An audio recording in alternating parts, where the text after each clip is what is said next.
Andito tayo sa bahay ni Oyong. Kukulatin natin siya. Di niya alam. Magre-rate tayo ng kwarto niya.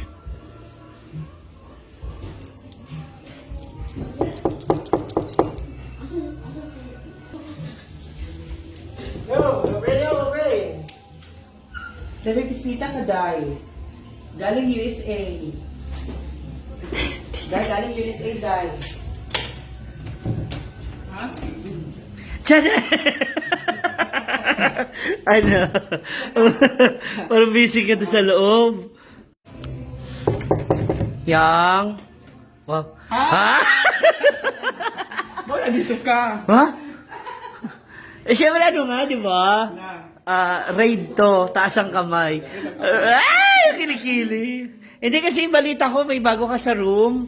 Baka pwede akong makapasok. Magulo konti yung room. Wow.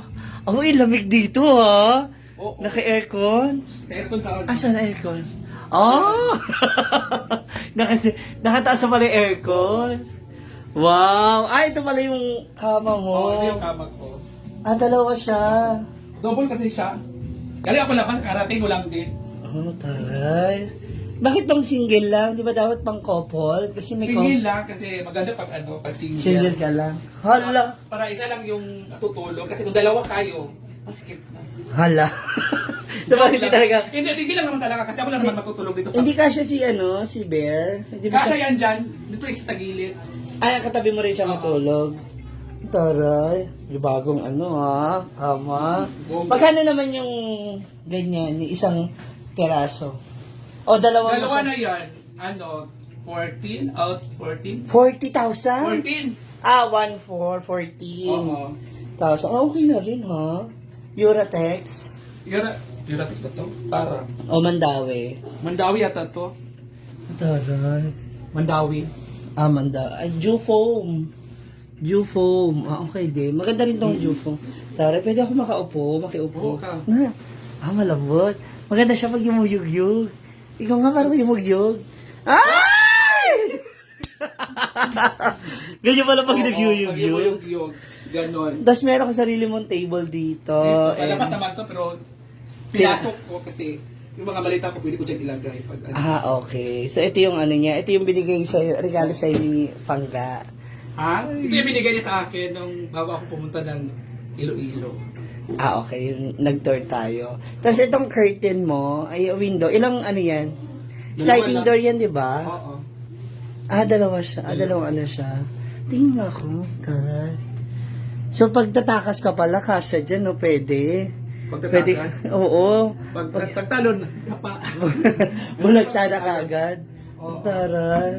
Ay, hindi ka ba magpapakabinet ng sarili mo? Pa kasi, wala pang budget, alam mo na.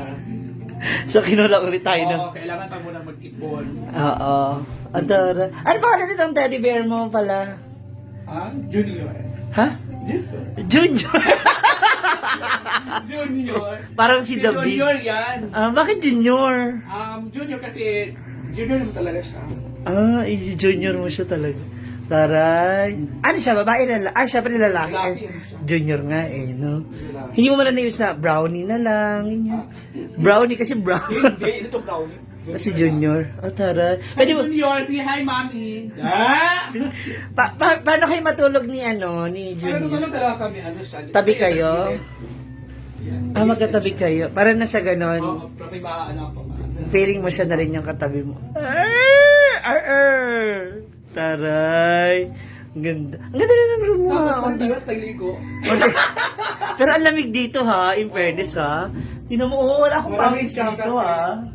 Kasi sila na rin niya. Hindi, dapat bumili ka na lang ng wall fan. Soon, pag na may budget na. Pero okay na rin tong mo room mo, kaunting na lang. Kaunting kuskus na lang din. Hindi, sa bagay kasi basta pagputi, marumihin no? Wala pa kasi pintura Oo, parang first coat parang to, no? Siguro. Oo, ito yung pang parang panglason sa sa semento. Para kumapit yung kulay. Taray. Masarap naman ang tulog. Sino na mga nakatulog dito? Si mama ako tsaka si papa. Ay, sino natulog dito? Basta ako Yung, lang. I mean, sa ibang social climber. Si Marian. Si Marian pa lang? Si Marian. Ito natulog si Marian. Siya pala ang nakatulog dito. Ay, oo. Yung yung sabi niya, gusto niya rin ma-experience tong bed mo. Oo. Taray. Kabog. Ako na ito makita magulo to, sobrang malamit. Tsaka ang lambot ng kama mo. Parang masarap talaga rito mag-bounce. Di ba? Oo, Nakaka-bounce siya. Nakaka-bouncy. Ayan. Meron ka ba next project after this? Gusto mo... Sa taas muna ako. yung para kina nanay at tatay. That's good. At least, Yung room doon. at least lang, dahan-dahanin para at least hindi ka rin mabigla sa gastusin. Ayun na. So ito ang ngayon ang pinaka-latest ata. Kasi wala na yung dati mong kamang kahoy, no? Sa taas, ilagay ko. Doon na siya sa taas. O kasi yung dati mong kama, maingay yun, tsaka parang manipis, Oo, no? Tapos ako na di mag-isa doon, hindi kasi yung dalawa or isa kasi pag lumikod ka, mahulog ka. Tsaka iba pa rin pag foam talaga, Oo, kasi komportable yung tulog. Oo. Nakakatulog ako masyado dito pag Ng bongga. bongga kasi pag natulog ako, inaantok ako agad doon sa kahoy, tigas kasi yung kahoy, so hindi masyado ako nakakatulog doon. Correct. Ayan. Ayan na ha. Ito na yung latest mula sa kwarto ni Bagyong Oyong. So, abangan natin yung mga susunod. Thank you, Oyong, sa pag-grade. Baka na susunod kung ano ba talaga mangyayari dito sa room. Hi! It's DJ.